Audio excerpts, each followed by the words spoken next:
Hey y'all, the seasoned marketer here.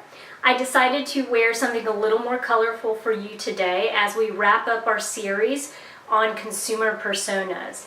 We're going to end the series with a little Q&A session, discuss most common questions that I get asked whenever we're in a discussion in regards to consumer personas. So, first question is, how do I utilize my social media to help me develop my consumer persona? So my answer to that would be, you don't want to rely strictly on your social media to feed you information on your consumer persona, but you can utilize it to pick some of the most important things. So personally, what I would do is I would go in and I would look at my social media accounts. I would see two things. First, who is really engaging in conversation with me with my product or service.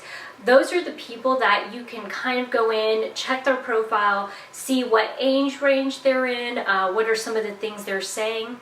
The other part is who is sharing information about your business, product or service online. So for example, if you're in a service industry and you get quite a few people on Facebook who leave you reviews or maybe tag your location in or check in whenever they arrive to that business, then you're going to want to take a look at who it is that really loves sharing more information about your business to their friends. So the question is probably the most popular.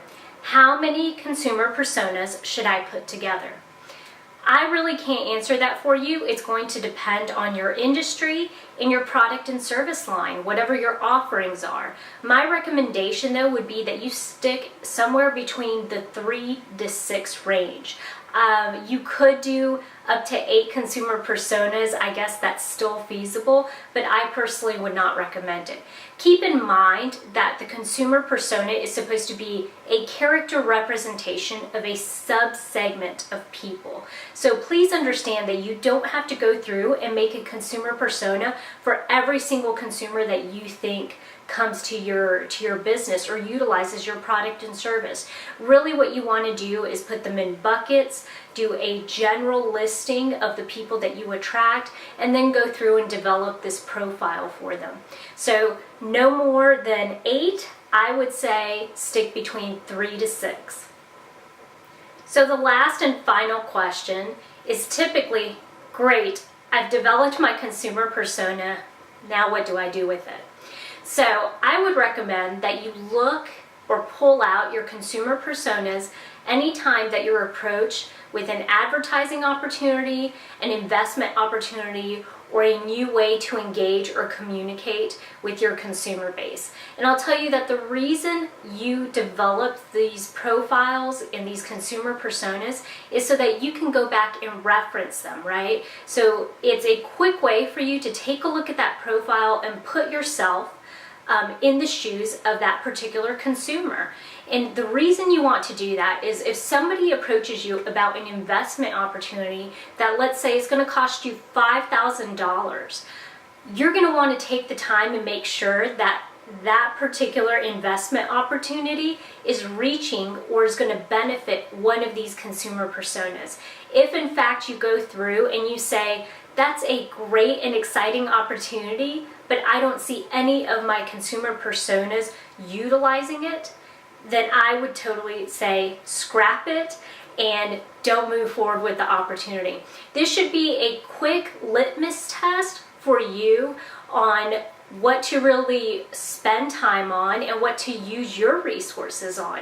So I would definitely go back and reference these anytime that you are engaging with a consumer, or anytime that you are going to be investing money, whether it's advertising or new software, or perhaps just new services or products that you want to add on to what you're currently offering. I would always go back and double check and make sure that it's in line with at least one of the consumer personas that you target and that you reach.